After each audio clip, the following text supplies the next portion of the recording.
semakin seseorang itu melenyapkan kediriannya, egonya, nafsiyahnya dalam wujud Allah, dalam nikmat Allah, dalam sifat Allah, maka semakin Allah eksiskan nama dia.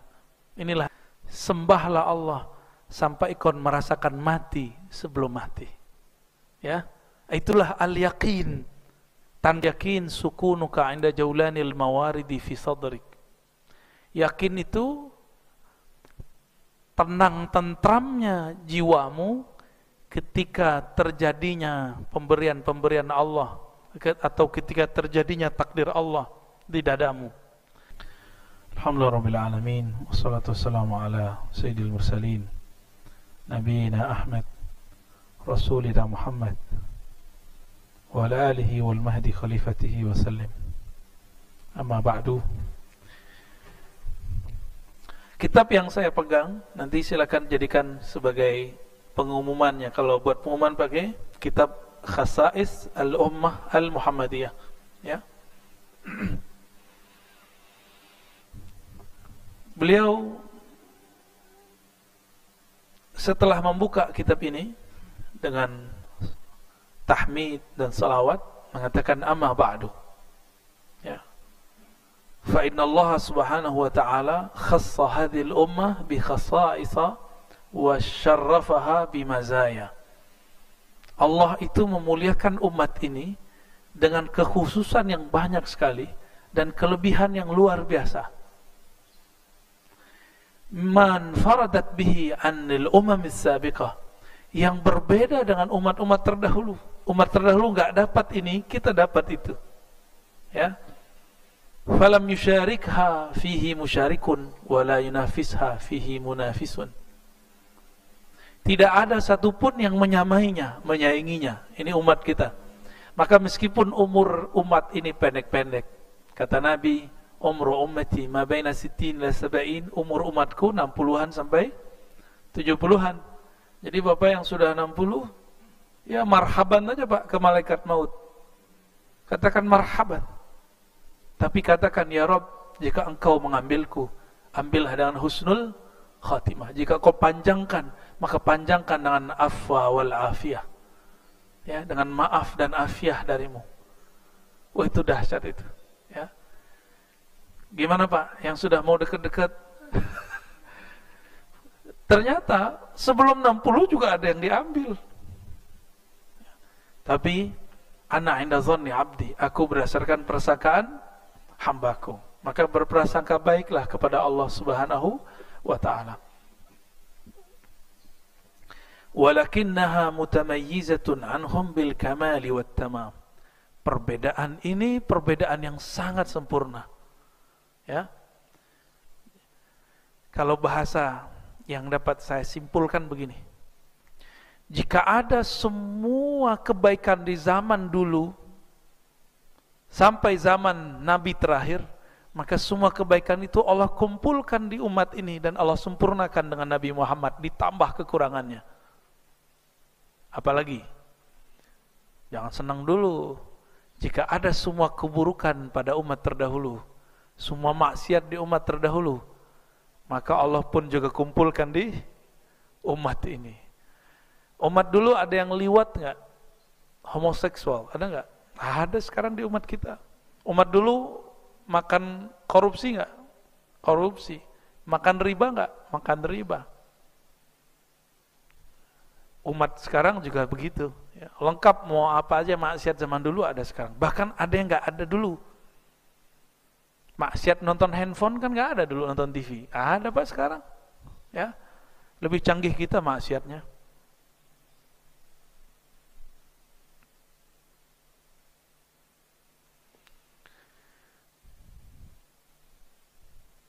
Dari semua itu yang paling tinggi, perbedaan yang paling sempurna, kata beliau adalah awwal maziyyatin bal hiya ummul mazaya wal fadail rasidu hadhil ummah min al iman wa kamalu yaqiniha billah. Kesempurnaan rasid itu bahasa Arabnya biasanya pulsa, energi. Rasidu hadhil ummah, energi iman umat ini dan energi yakinnya jauh lebih sempurna dari umat-umat terdahulu. Itu dia. Itulah sebabnya kenapa Dajjal itu turunnya ke kita, nggak turun ke umat Nabi Musa. Karena keyakinan umat ini nanti lebih kuat daripada keyakinan umat Nabi Musa. Umat Nabi Musa bisa lari jadi Laut Merah itu dibelah dengan tongkat. Itu tongkat, bukan tongkat Nabi Musa sebenarnya. Tongkat Nabi Musa itu turun dari surga. Pernah dipakai oleh Nabi Ibrahim, pernah dipakai oleh Nabi Adam. Nggak tahu dipotong bagaimana kok jadinya sebesar itu.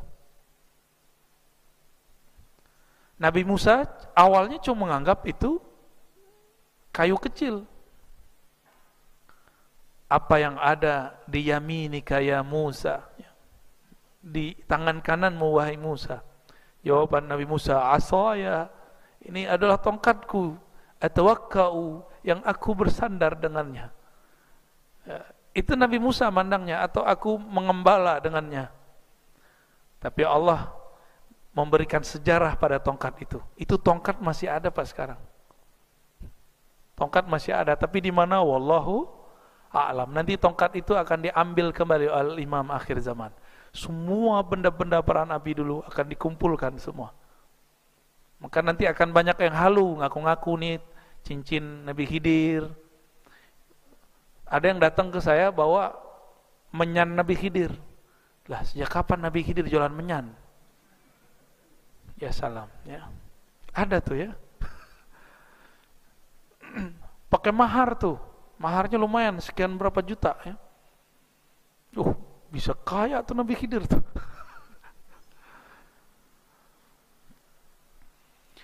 Namun untuk menyebutkan ini, ya, untuk menyebutkan semua ini, beliau mengatakan di antara kelebihan-kelebihan itu dapat ditemukan dalam Al-Quran, Sunnah. Di antara yang ada dalam Sunnah hadis, ada yang sahih, ada yang hasan, ada yang dhaif. Ya. Dhaif yang mana yang dipakai? Nah, beliau menjelaskan di sini bahwa para ulama dari dulu sepakat untuk menggunakan hadis dhaif. Ulama dulu sepakat menggunakan hadis dhaif. Siapa aja yang sepakat? Imam Nawawi, Imam Iraqi, Ibnu Hajar, Zakaria Al-Ansari, As-Suyuti, Ibnu Hajar Al-Haytami, ya, Al-Laknawi. Begitu juga ayahanda beliau, ya, Sayyid Al-Imam Al-Walid. Banyak sekali. Al-Alawi. Ibnu Hajar, pensyarah Sahih Bukhari, ini paling ajib. Kitab uraian Sahih Bukhari yang paling lengkap itu namanya Fathul Bari. Ibnu Hajar menyebutnya bukan kecerdasan dia, tapi ini Fathul Bari, pembukaan anugerah dari Allah Maha Pencipta. Maka jadilah syarah Sahih Al-Bukhari. Jadi semakin seseorang itu melenyapkan kediriannya, egonya, nafsiyahnya dalam wujud Allah, dalam nikmat Allah, dalam sifat Allah, maka semakin Allah eksiskan nama dia. Inilah Imam Ibnu Hajar Al-Asqalani. Banyak yang nulis Sahih Bukhari, tapi yang paling masyhur cuma Sahih yang disyarah oleh Imam Ibnu Hajar Al-Asqalani. Beliau punya kitab, dulu saya pernah mengajarkan kitab beliau ini di Ma'had.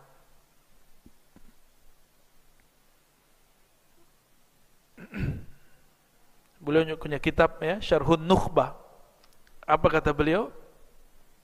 Boleh menggunakan hadis yang dhaif. Yang penting untuk 4 hal. Pertama, fadilah amal. Apa arti fadilah? Keutamaan. Nah, ini yang dipakai oleh sahabat-sahabat kita, Jamaatut Tabligh, kitab Fadailul A'mal yang disusun oleh Maulana Syekh Zakaria Al-Kandahlawi, guru dari Sayyid Muhammad, guru pengarang kitab ini. Jadi antum yang mahabbah kepada Sayyid Muhammad harus hormat kepada yang nulis kitab Fadilah Amal, Maulana Zakaria Al-Kandahlawi. Bahkan saya menyarankan setiap pencinta hadis Nabi punya kitab Fadilah Amal di rumahnya. Ya. Silakan dicari ya, online tuh banyak. Kalau nggak ke kebun jeruk sono, di masjidnya Ahbab, kita jamaah tabligh. Murah, nggak ada hak ciptanya. Siapa aja boleh menerjemah oleh beliau. Itu boleh itu dibaca ya. Di situ ada fadilah salat, fadilah zikir, ada fadilah Quran, sedekah, yang penting fadilah jihad. Lalu ada kisah-kisah para sahabat. Nah, ini sangat saya rekomendasikan. Guru dari siapa? Sayyid Muhammad Alawi Al-Maliki, karena Maulana Zakaria Al-Kandahlawi bolak-balik ke Madinah, Mekah. Kalau ada ulama sana datang, itu Sayyid Muhammad mengunjunginya. Tapi ada orang yang salah faham tentang hadis dhaif. Fadilah amal itu dikritisinya dengan cara yang membabi buta. Ya. Dan dikatakan, wah fadilah amal hadisnya palsu, hadis dhaif. Kita nanya, jadi ada anak muda tamatan umum SMA atau SMK lulusan UI ngomong ke saya, oh Ustaz, nggak boleh pakai hadis yang ada di fadilah amal, hadisnya dhaif. Oh gitu, enti sini, coba tunjukin mana hadis dhaifnya. Bingung dia. Ternyata dia membeo kepada si gurunya, ustadznya. Ustadznya bilang dhaif, dia bilang dhaif. Kalau saya meneliti hadis sendiri, jadi saya punya standar dalam penelitian hadis. Mana hadis dhaif, mana yang tidak dhaif. Maka dalam beberapa majelis saya pernah mengajarkan kitab Fadilah Amal. Ada yang betul-betul dhaif sekali, saya nggak pakai, saya tinggalkan. Cuma Maulana Zakaria ketika ia menyebutkan hadis dhaif, dia mengikuti standar ahli hadis. Apa itu? Yubayyinuha, menjelaskan kalau hadis ini betul dhaif. Nah, ini syaratnya. Jadi kalau kita meriwayatkan hadis dhaif, anjurannya sebutkan kualitasnya. Siapa ulama yang mengatakannya dhaif, ya. Dikira Maulana Zakaria nggak ngerti kali sama mereka, ya. Dan uniknya apa? Hadis itu dia buatkan takhrijnya, penjelasan kualitasnya dalam huruf kecil. Di situ lengkap sumbernya mana, siapa aja perawinya, dan siapa yang mensahihkan, manhasan, mendhaifkan. Itu sayangnya tidak diterjemah. Sehingga orang-orang jahil yang taklid kepada gurunya, mereka ikut mendhaifkan isi kitab ini. Baik. Yang kedua, alla yashtadda dha'fu, kedhaifannya tidak berlebihan. Fala yu'mal biman farada bihil kadzdzab wal muttaham bil kadzib wa man fahusha la ghalatu.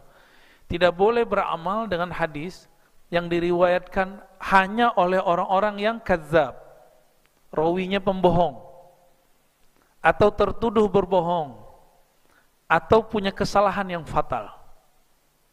Nggak boleh. Nah, dan itu sudah dihindari oleh imam-imam kita. Masalahnya ada satu hadis, ini diriwayatkan oleh orang yang diperdebatkan kualitasnya. Ada yang mengatakan dia dhaif, yang satu lagi mengatakan tidak dhaif. Maka ini boleh dipakai. Imam Nasa'i misalnya, hadis yang nomor 5, Bukhari, Muslim, Abu Daud, Tirmizi, An-Nasa'i, berarti kitab hadis nomor 5. Itu beliau meriwayatkan hadis yang tidak disepakati kedhaifan periwayatnya. Nah itu, ya. Itu agak pusing Pak kalau bahas itu nanti. Ya, saya ngajar hadis itu agak lama. Ya, hampir 10 tahun belajar dan mengajarnya. Yang ketiga, ayan darja tahta aslin ma'mulin bih. Hadis dhaif boleh dipakai jika hadis ini sesuai dengan dalil-dalil yang pokok, baik Quran ataupun sunnah. Jadi ada dalil penunjang yang lain. Sebagai contoh misalnya,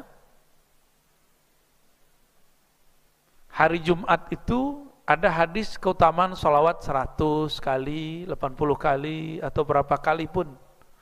Hadis ini dhaif semua, tapi dia ada pokoknya, ada dalil sumbernya, Nabi mengatakan aktsirus salata alayya fi yaumil jum'ah. Banyak-banyak salawat kepadaku pada hari Jumat. Nah, berarti hadis-hadis ini boleh diamalkan gitu. Baik. Dan yang keempat, alla yu'taqada 'indal 'amal bihi thubutuh. Hadis dhaif itu ketika disampaikan, diamalkan, jangan meyakini kesahihannya. Nah, kita harus kemudian hati-hati juga. Siapa tahu barangkali ada versi yang lainnya. Kayak ini secara ilmu hadis ya. Maka nanti fasal-fasal yang disebutkan di sini semuanya, kalaupun ada hadis dhaifnya, hadis dhaif yang sudah direkomendasikan. Ya. Kita masuk ke kelebihan atau keutamaan umat Nabi Muhammad yang pertama. Yang pertama apa? Rasidul ummatil Muhammadiyah minal iman. Energi kekuatan umat Nabi Muhammad dengan iman. Imannya umat Nabi Muhammad ini lebih luas. Ya. Ayat yang sering kita baca, yang mana jika ayat itu dibaca, syaitan tidak akan masuk ke satu tempat di mana ayat itu dibaca. Surat apa itu? Dua ayat terakhir Al-Baqarah. Nabi mengatakan man qara'ahuma atau man talahuma, siapa yang membaca keduanya, maka syaitan tidak masuk ke dalam rumah itu. Jadi jangan-jangan kita masih tengkar di rumah, sering konflik. Itu jangan-jangan karena nggak baca ayat itu di rumah. Ya, jadi kalau masuk rumah mau ngamalin nggak Pak? Baca salam buat Nabi ya. Assalamualaikum. Kalau nggak ada orang, Assalamu alaina wa ala ibadillahis salihin. Terus salam ke Nabi, Assalamu alayka ya ayuhan Nabi wa rahmatullahi wabarakatuh. Gitu. Udah ada semua kan itu di tahiyat kita. Jadi itu boleh dipakai. Yang mengajarkan Imamuna Al-Qadhi Iyad dalam kitab beliau Asy-Syifa. Ya, silakan diamalkan itu. Masuk rumah baca apa? Assalamu alayka ya ayuhan Nabi wa rahmatullahi wabarakatuh. Bahkan disarankan oleh beberapa guru-guru saya yang wali-wali Allah, mereka yang sering rohaninya berinteraksi dengan Rasulullah, sebelum masuk rumah 1 langkah 3 langkah, undang dulu Nabi Muhammad, panggillah salam. Assalamualaikum ya Nabi wa rahmatullahi wabarakatuh. Ya. Atau salawat kita. Baru mengucapkan salam kepada ahlul bait, orang yang di rumah. Ya, Assalamualaikum warahmatullahi wabarakatuh. Salam itu nama Allah. Salam itu bacaan yang suka dibaca oleh Rasulullah. Apa arti salam? Bara'atuhu anil awrati wal uyubi was sayyiati was syururi. Terbebasnya Allah dari semua keburukan aib. Itu arti dari assalam. Maka kalau rumah dimulai baca assalamualaikum, assalamu alaina, assalamu alaika ya Rasulullah, atau assalamu alaika ya Nabi wa rahmatullahi wabarakatuh, itu rumah akan diberkahi, dihilangkan keburukan-keburukannya. Kalaupun ada pertengkaran, cepat selesai. Ada masalah, cepat adem. Itu kalau sering baca. Ya, silakan diamalkan. Masuk kamar, bacain itu. Kita undang dulu Rasulullah masuk nurnya ke dalam rumah. Insya Allah baru rumahnya baitijan. Nanti ada aja cara untuk menyelesaikan masalah. Kadang-kadang kita ini kan kalau pulang capek, gampang emosi. Ya benar nggak bapak-bapak ini? Istri kita biasanya di rumah ngurusin anak, sewot juga kadang capek. Nah ini bisa diredam dengan nur Nabi Muhammad sallallahu alaihi wasallam. Amma rasidu hadhil ummah minal iman fa'azim wa nasibuha minhu kabir. Ya. Kekuatan energi umat ini, energi imannya sangat-sangat besar. Bagaimana besarnya? Li'annaha tu'min bikulli kitabin anzalahullah. Besarnya, luasnya pikiran umat Nabi Muhammad ini bisa percaya semua kitab suci. bisa percaya semua para nabi. Ya. Wa bi kulli malakin khalaqahullah, bahkan percaya dengan semua malaikat yang Allah cipta. Nah, ini tiga ini penting nih. Percaya sama semua kitab. Orang Yahudi percaya nggak sama Injil? Enggak. Orang-orang pengikut Nasrani percaya nggak dengan Al-Quran? Nggak percaya, nggak sempurna. Dia harus percaya seharusnya. Kita percaya nggak dengan adanya Taurat? Kita percaya dengan Injil? Kita percaya dengan Nabi Musa, Nabi Isa? Kita percaya semua. Nabi Uzair, Ezra, Jones, Nabi Yunus, Abraham, Ibrahim, kita percaya semua. Nuh, kita percaya semua. Nggak ada yang nggak kita percaya nabi-nabi.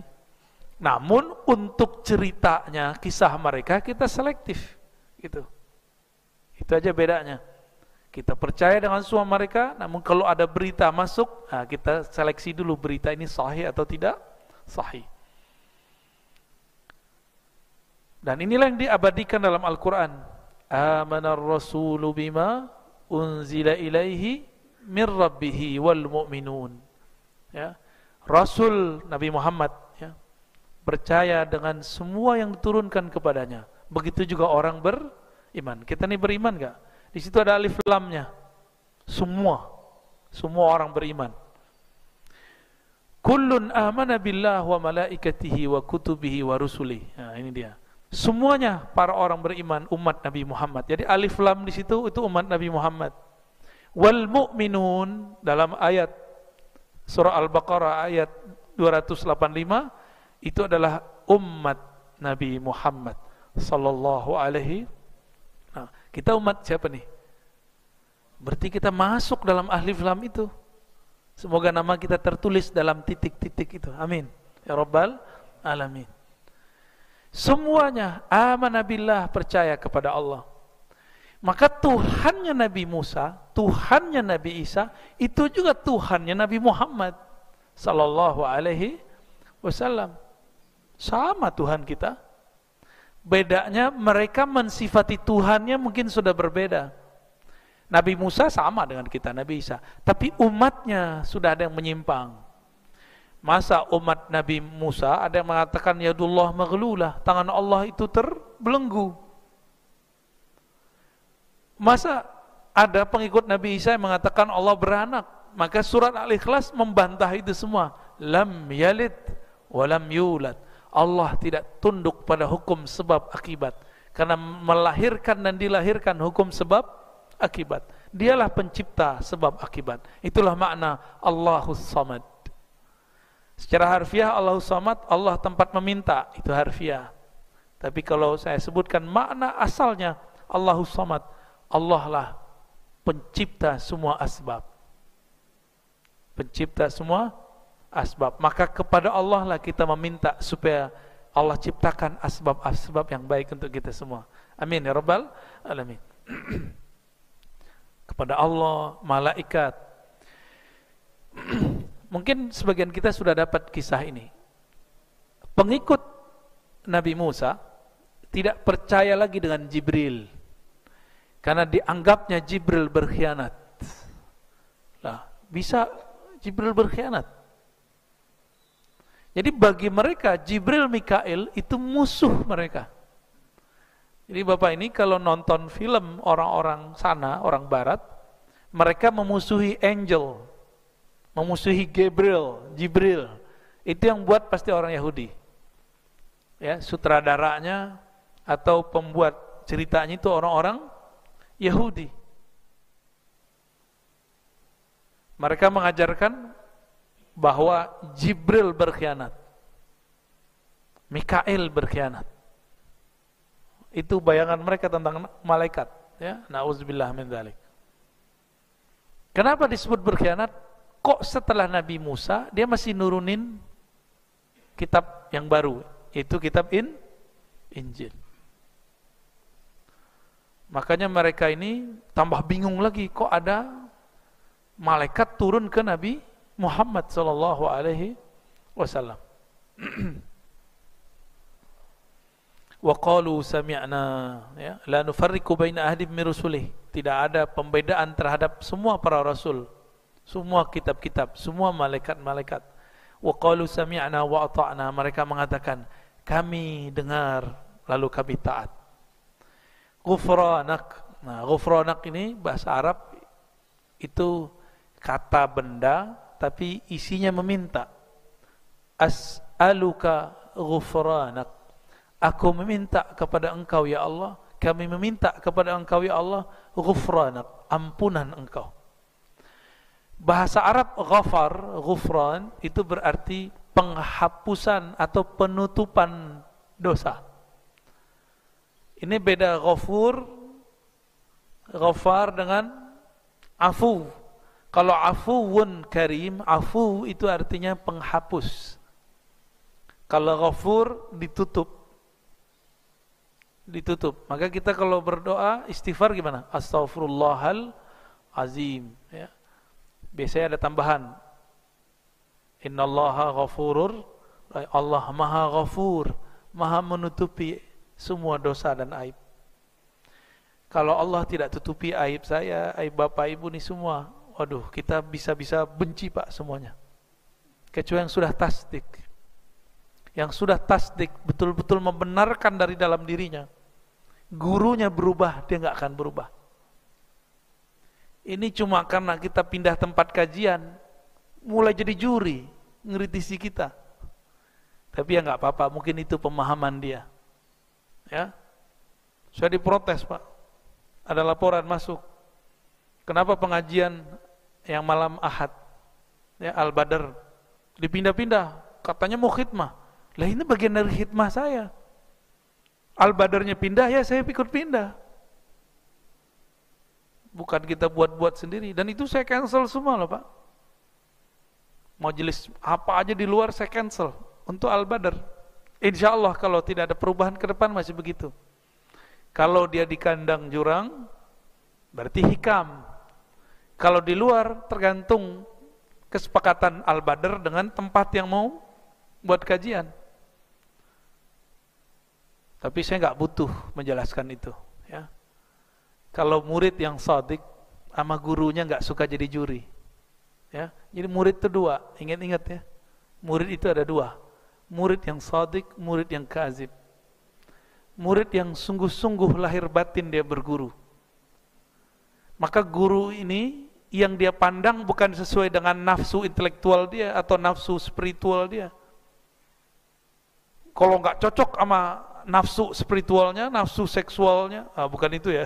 Nafsu, ada nafsu keilmuan, intelektual. Nggak cocok sama dia, dia tinggal gurunya. Ini murid kazib. Murid yang tidak sungguh-sungguh. Maka jangan senang Pak Kiai kalau ada orang muji Pak Kiai. Siapa tahu dia muji Pak Kiai karena ada kecocokan paham dia dengan Pak Kiai. Ya, santai aja kita dipuji. Begitu juga kalau kita dicaci. Biasa aja. Jangan marah-marah juga, ya. Kecuali dia ngajak debat, ya. Kita debat dengan dia dengan cara yang baik. Idfa' billati hiya dengan cara yang terbaik. Jangan melambung kalau dipuji, jangan juga kemudian terpuruk kalau dikritisi, dicaci maki. Biasa aja kita. Tapi aneh kasih tahu antum, murid terbagi dua, murid shadiq, murid kazib. Murid kazib ini kagum kepada sosok guru karena sesuai dengan latar belakang dia. Politiknya kah, mazhabnya kah, manhajnya kah, atau sesuai dengan nafsu dia dalam berguru. Jadi berguru tuh jangan pakai nafsu, berguru tuh pakai ketulusan jiwa. Hilangkan ego kita, baru kita berguru. Jangan bawa ego dalam berguru. Ya, kalau antum bawa ego dalam berguru, ntar bilang, Pak Kiai Abdurrahman udah berubah.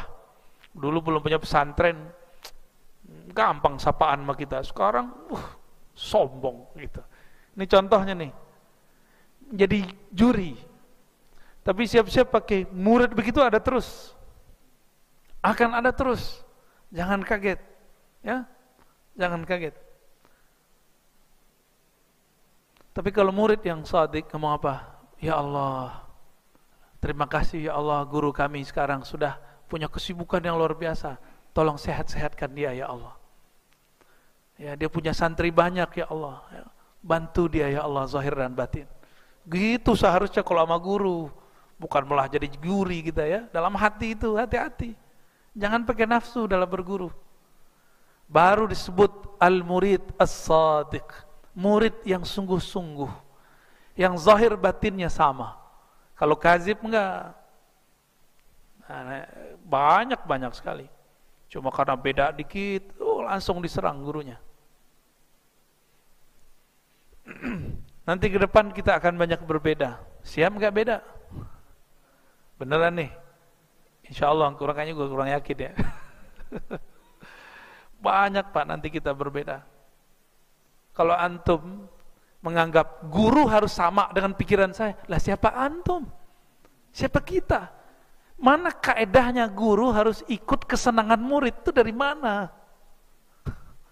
Ya, saya mencoba menghancurkan itu bertahun-tahun ketika saya berguru. Musibah saya paling tinggi apa Pak? Ayah saya tengkar sama guru saya Pak. Sama-sama orang yang khidmah ke satu zawiyah, satu surau. Tengkar mereka. Ternyata dikomporin sama orang sekitarnya. Bagi saya, ya salah. Ya. Untung sebelum itu kita dikasih hadiah oleh Allah. Ya, sering terbangun komunikasi batin secara rohani dengan baginda Nabi SAW. Sehingga setiap saya sholawat, koneksi itu muncul. Seakan-akan Nabi itu ada di hadapan. Ya, ntar jangan salah paham lagi ya. Sehingga itu menghibur. Waduh, ayah, guru, ya, kebayang dua-dua aja nih, tengkar nih. Tapi sekarang udah baikan lagi. Ujian aja, ujian buat kita. Kita ini tetap nggak berguru kepada beliau kondisinya begitu. Tetap nggak hormat kepada ayah, dia lagi nggak baikan sama guru kita. Itu berat sekali tuh ya. Pengalaman saya tahun berapa tuh ya? Umur saya waktu itu masih 27 tahun. Lumayan juga tuh. Siap jadi murid yang sodik ya. Kiainya nggak sodik, itu urusan kiainya, ente urusannya ya. Urusannya kita ini gimana? Berguru sodik atau tidak sodik. Banyak sahabat saya cinta sama habaib, tapi habaib yang cocok sama politik dia. Giliran habaibnya nggak cocok politiknya sama dia, dihujat-hujat. Lah ini mah cintanya palsu. Berarti dia cinta kepada Habib Fulan karena kesamaan cara pandang politik. Nah, kita nggak mau ada murid begitu. Mau menghancurkan ego ini, ego pribadi, ya. Semoga kita semua diperbaiki oleh Allah Subhanahu wa taala. Amin ya rabbal alamin. Baik.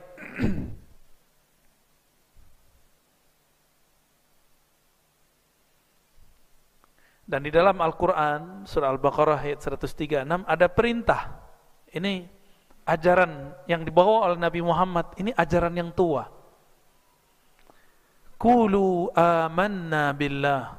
Katakanlah, qulu semuanya umat Muhammad sallallahu alaihi wasallam. Amanna billah. Kami percaya kepada Allah. Wa ma unzila ilaina. Kami percaya kepada apa yang diturunkan kepada kami. Wa ma unzila ila Ibrahim. Dan juga yang diturunkan kepada kakeknya Rasulullah Ibrahim, Ismail. Ini jalur, satu jalur. Ada jalur yang lain, Ishak, Yakub, wal asbat, dan keturunan-keturunan nabi-nabi ini. Keturunan Nabi Yakub, anak Nabi Yakub punya anak siapa? Yusuf, itu paling kecil ya, nomor 2 paling kecil. Di bawah kecil ada lagi Benyamin ya. Sampai di Betawi jadi Benyamin ya. Radio band. Band radio. Terus ke bawah ada Daud, Sulaiman, Musa, sampai ke Isa. Bahkan ada nabi lain, Daniel, Samuel, itu nama nabi semua tuh. Ada nabi Ahyail, apa gitu namanya. Banyak, nabi-nabi itu banyak sekali. Jadi dulu kalau ulama-ulama yang bermakrifat hari ini dihidupkan di masa dahulu, mereka jadi nabi. Syaratnya satu, bermakrifat, di kalbunya ada pengenalan kepada Allah. Jika Allah hidupkan mereka dulu mereka pasti jadi nabi. Para nabi terdahulu sebelum Nabi Muhammad, jika mereka dihidupkan bukan di zaman dahulu, dihidupkan sekarang, bukan jadi nabi, cuma jadi wali. Tuh hebat gak umat Nabi Muhammad? Jadi walinya umat ini, itu nabinya umat terdahulu. Itu makomnya kita tuh. Ya. Maka kita bersyukur kita menjadi umat Nabi Muhammad sallallahu alaihi wasallam. Wa ma utiya Musa wa Isa. Kami percaya dengan apa yang diberikan ke Nabi Musa, Nabi Isa. Wa ma utiyan nabiyyun, yang diberikan kepada para nabi min rabbihim, dari Rabb mereka. La nufarriqu baina ahadin minhum. Kita tidak pernah membedakan nabi satu dengan nabi yang lain. Kenapa? Sumbernya sama. Jadi kita cinta ke Nabi Musa, kita cinta ke Nabi Isa. Musa, Yesus sama, kita cintai semua. Nggak ada yang kita nggak cintai. Ya. Kata Arthur Jeffrey, Ibrahim itu juga nama lainnya Brahmana. Jika demikian, berarti ada kaitan juga Hindu-Buddha itu. Ya. Namun di Quran nggak disebut. Oleh karena itu kita tawakuf, kita menahan diri. Ya. Tapi hasil dialog saya dengan beberapa aulia-aulia, wali-wali Allah, ahli sejarah, Siddhartha Gautama dan lain-lainnya. Kalau di Cina itu ada apa? Lao Tse, ya, Konghucu. Itu menurut mereka itu nabi-nabi. Dulu itu nabi. Karena konsep ketuhanannya hampir mirip. Bahwa Allah itu Allah Ahad, Esa, Maha transenden, tidak bisa dibayangkan. Ya.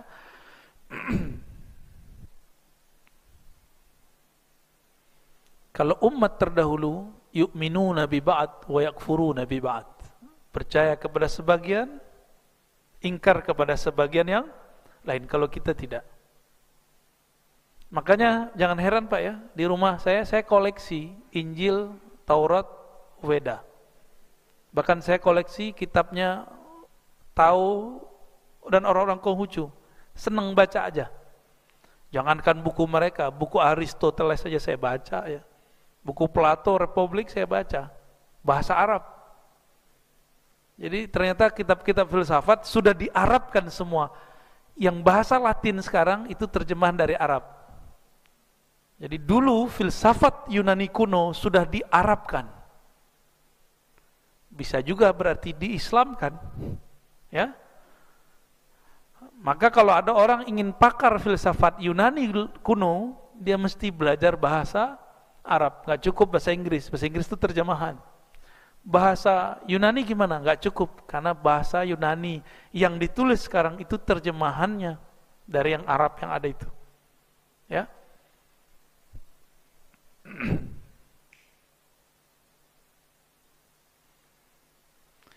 Inilah alasannya kenapa seorang muslim laki-laki boleh menikah dengan ahli kitab perempuan. Kenapa? Karena imannya si muslim ini mencakup imannya si perempuan. Ini versi beliau ya. Ini bukan saya ngomong loh Pak ya. Tapi tidak boleh menikah perempuan muslimah dengan laki-laki yang imannya tidak seluas si perempuan itu, nanti sempit dia. Nggak boleh, dia harus, namanya mau jadi yang cari imam, minimal imannya lebih luas daripada dia, atau minimal sama. Kalau suaminya seorang non-muslim, berarti iman dia cuma ke seorang nabi atau sekelompok nabi, satu bagian kitab, tapi nggak percaya kepada kitab-kitab yang lain. Berarti iman dia tidak lebih sempurna daripada iman si perempuan. Maka jangan sampai anak-anak kita, putri-putri kita terjebak karena bab cinta. Cinta itu kan karena sering ketemu, karena desiran awal memandang. Ya, ini bisa hilang Pak. Maka apa masih kurang? Ada orang menikah besar-besaran, cerainya besar-besaran juga. Oh, besar-besaran juga. Nikah gede-gedean, nggak lama cerai. Itu kejadian. Artinya tidak ada cinta sejati itu kecuali hanya kepada Allah. Jangan sejatikan cintamu kecuali hanya kepada Allah Subhanahu wa taala. selain cinta kepada Allah, maka semua cinta akan berubah. Suami istri satu saat akan cerai. Enggak cerai dengan secara zahir masih hidup, cerai dengan kematian. Bakal begitu. Banyak saya ketemu ya, laki-laki atau perempuan meninggal pasangannya atau cerai. Saya enggak akan nikah lagi. La tazawwaj abadan. Habis 4 bulan ketemu yang bening dikit. Kawinin dong Ustaz. Ya nikahin dong Ustaz. Berarti dia bilang nggak mau nikah pun itu cuma ahwal, kondisi aja. Ya. Mohon disampaikan ke anak-anak muda kita, ya, termasuk yang tua-tua nih kayaknya puber lagi ya. Sama. Orang dalam bab cinta begini itu nggak ada tuanya. Rambut doang yang berubah, muka doang yang tambah keriput. Tapi kalau masalah keinginan yang begitu nggak ada tuanya Pak. Kita muda semua tuh ya. Sepakat atau sepakat? Senong amat ya.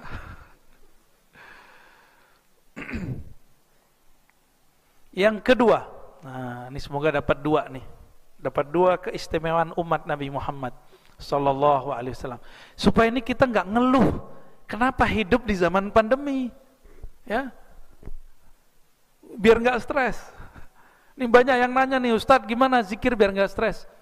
Nggak ada zikir ngilangin stres, yang ada kamu mengerti kamu lagi di zaman apa, kamu lagi jadi umat siapa, kamu lagi menunggu sosok siapa, lagi berjuang untuk apa.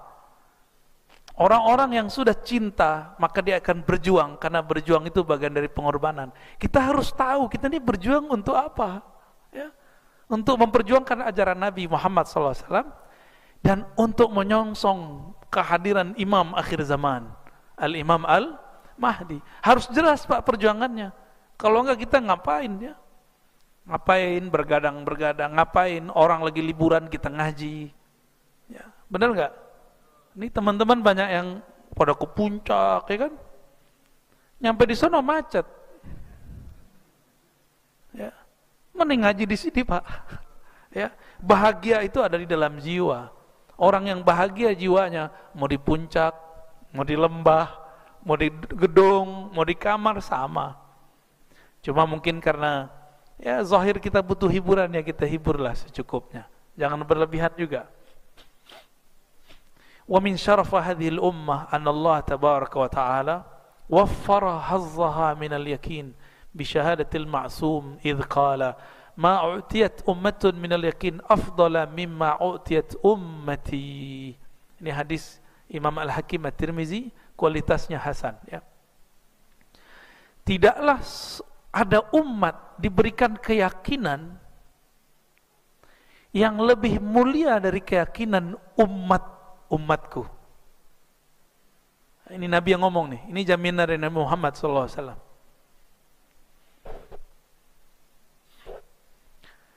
Sejak Nabi Nuh, Nabi Ibrahim, semua Nabi mengabarkan akan ada fitnatul Dajjal. Benar gak? Kekacauan yang disebabkan oleh Dajjal. Tapi yang dapat kebagian ketemu Dajjal umat siapa? Umat Nabi Muhammad SAW. Umat Nabi Musa dikerjain doang, diprank 40 hari. Ada tuh Tuhannya, Al-Ijil, dibuat patung sapi, anak sapi kecil, sehingga patung sapinya bicara. Apa yang diminta dikasih. Itu yang buat Dajjal, nama kecilnya Samiri. Samiri ini waktu kecilnya diajari malaikat Jibril.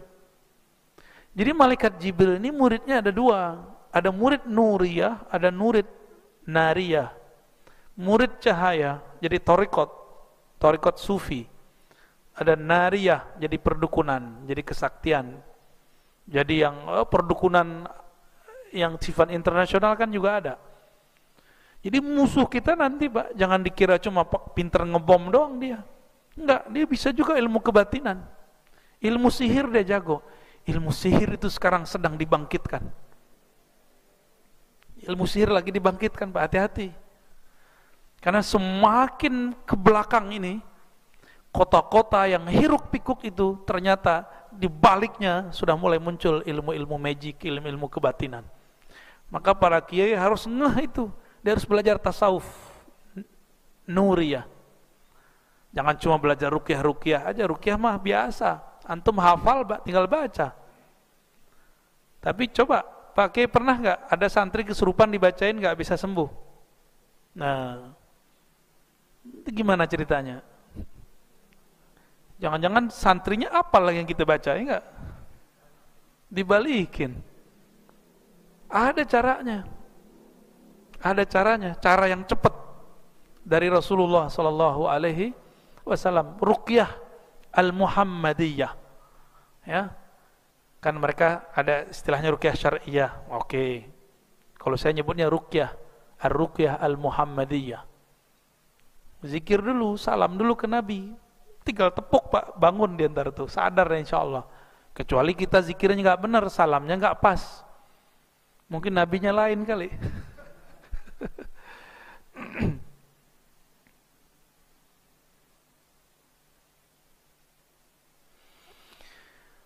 Yakinnya umat ini, kalau di kitab dibagi 3, ilmu yakin.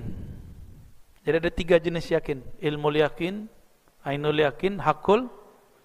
Ada Pak di atasnya lagi al-yakin, tanpa pakai embel-embelan depannya. Ilmu yakin itu teori. Karena yang menteorikan kita bisa percaya, maka kita yakin, oh si anu yang ngomong, di ilmu yakin. Tapi belum melihat. Kata orang kalau baca Al-Waqiah rezeki lancar. Kita lihat teman kita suka baca Al-Waqiah, lancar rezekinya. Tapi kita sendiri belum coba. Berarti kita sudah tahu ilmunya, sudah melihat buktinya, tapi belum coba. Antum cobain.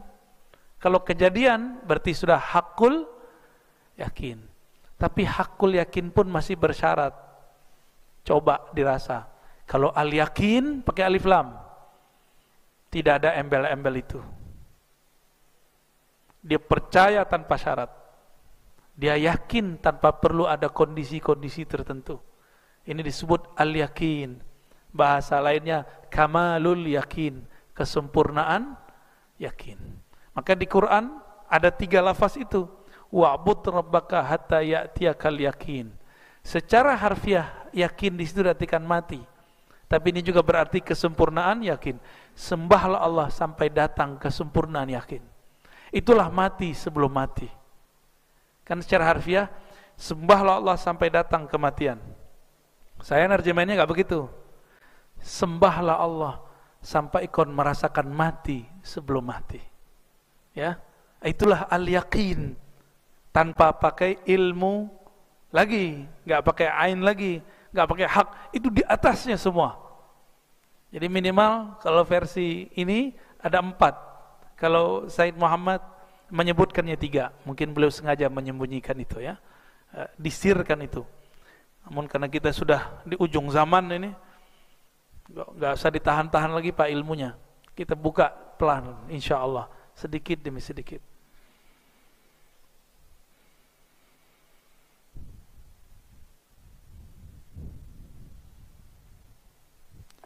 Qala Sariyus Saqti, berkata Imam Sariyus Saqti, wal yakin sukunuka 'inda jaulanil mawaridi fi sadrik. Yakin itu tenang tentramnya jiwamu ketika terjadinya pemberian-pemberian Allah atau ketika terjadinya takdir Allah di dadamu. Litayaqunika anna husnaka minha la yanfa'uka wa la yardu 'anka maqdiya. Karena engkau faham, engkau sedih, engkau tidak sedih, itu tidak berpengaruh kepada takdir yang datang kepadamu. Ini versi Imam Sariyas Sakti, itu yakin. Saya mau tanya nih, yakin gak Allah ada? Yakin? Benar? Yakinkah Allah tidak akan sia-siakan kita? Jadi mau datang pandemi, apalagi istilahnya, mau datang bom demi, ada istilah gitu? Nggak ada ya? Mau datang apalah, terserah. Mau kita hidup, mau kita mati nanti, nggak ada masalah. Jika mati, mati syahid. Jika hidup, hidup mulia. Ish kariman au mut syahidan. Itu kan cuma cara mati. Ada orang mati di atas kasurnya, ada mati dalam berjuang, ada yang mati berjuang melawan kebatilan, ada yang mati berjuang melawan penyakit dalam dirinya. Itu cuma asbab aja. Saya sudah pernah menyampaikan di tempat yang lain, bukan di sini. Ketika malaikat maut dicipta dan diberikan SK, surat kerja, apa perintahnya? Engkau akan mencabut nyawa hamba-hambaku. Apa kata malaikat maut? Ya Rob, jika demikian, nanti hambamu akan benci kepadaku. Jadi malaikat maut itu enggak mau juga dibenci, Pak. Ya, punya perasaan dia ternyata. Ya, ini dia dengar nih aneh ngomong nih. Serius. Dia mandang antum, dekat sekali itu sekarang mandangnya. Semua kita dipandang. Satu napas dia kita hilang. Maka mau 1000 bersejuta orang cukup dia pandang, satu kedip mata hilang dia udah. Tinggal cara matinya, datangnya. Jadi apa ahwal keadaan kondisi batin kita? Nanti kita akan menyaksikan malaikat maut itu dengan gambaran itu. Kalau kita husnuzon ke malaikat maut, maka kirim-kirim salam buat dia sesekali. Assalamualaikum ya malakal maut, al-fatihah, sesekali Pak. Biar nanti kalau dicabut, sahib aneh nih ya. Ini aneh serius loh Pak ya. Sapa dia, salam kepada malaikat-malaikat. Kita baca nih, ini turunan dari ilmu yang diturunkan dalam bab tasyahud. Assalamu alayka ayuhan nabi wa rahmatullahi wa barakatuh. Assalamu alayna wa ala ibadillahis salihin. Salam atas kami dan semua hamba-hamba Allah yang soleh. Baik di langit para malaikat, para arwah nabi dan aulia, ataupun di bumi hamba-hamba Allah beriman, para wali-wali Allah. Diucapkan salam untuk semua mereka. Jadi antum nih kalau tasyahud jangan ngayal. Kalau ngucapin salam ke Nabi, itikadkan Nabi ada di depan menjawab. Ini dikatakan dalam kitab Syifa ya. Nah, itu ajaran ulama tuh, bukan ajaran sesat itu.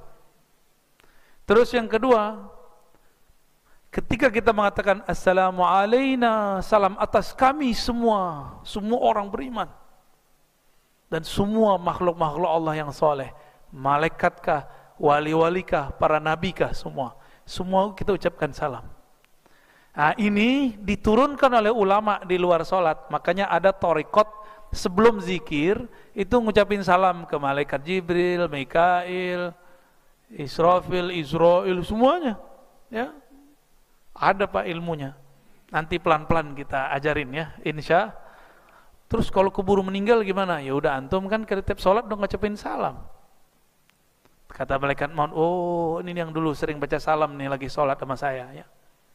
Kalau ngucap salamnya spesial, dijawab Pak. Cuma kalau dijawab gawat tuh.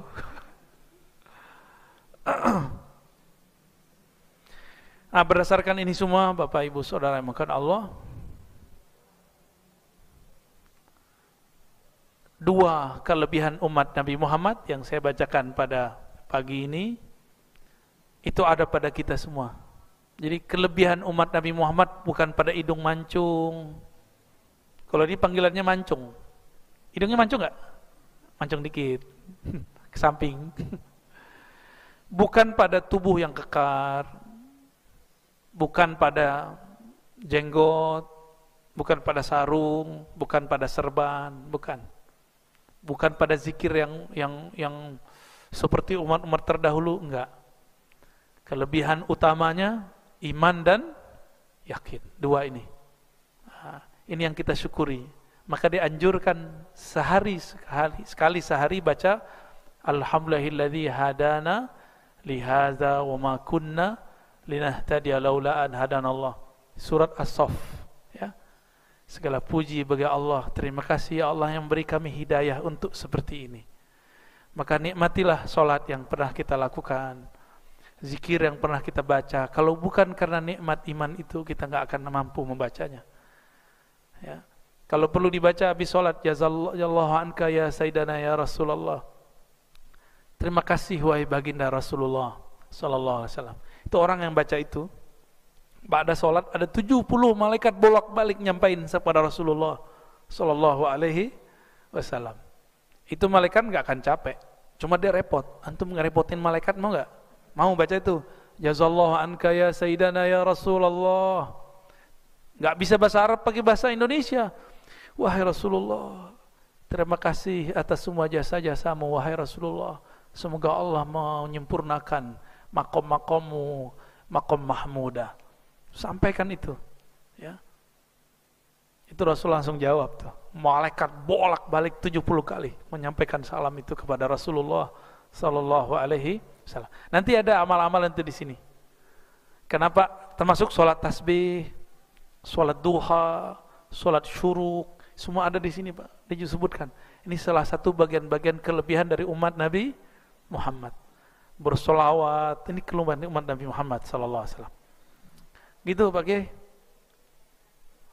Ada diskusi? Bolehlah, ya. 10 menit ya, tafadhol.